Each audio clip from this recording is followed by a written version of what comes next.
Evet.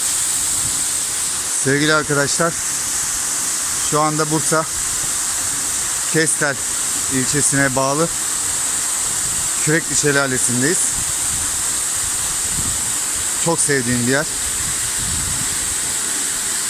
Şu anda Ekim ayındayız. Suya girmek pek mümkün değil. Ağustos'ta bile suya girdiğimde donacağımızı düşünmüştüm. Şu anda burası oldukça soğuk. Size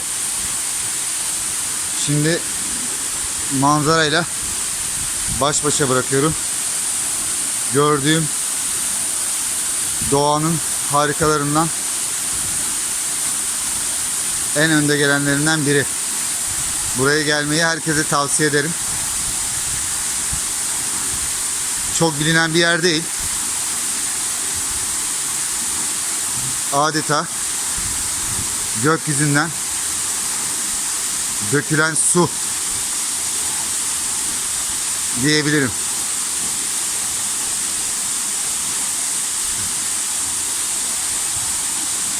Harika, mükemmel.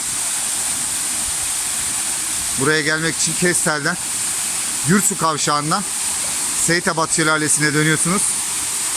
Seyitabat yoluna girdikten sonra küçük bir tabelayla sağa doğru yol ayrımı var. 3 kilometre. Gelmek isteyenlere şiddetle tavsiye edilir. Çok güzel bir yol. Çok güzel de bir şelale. Çok da güzel su. Kendinize iyi bakın. Hoşça kalın.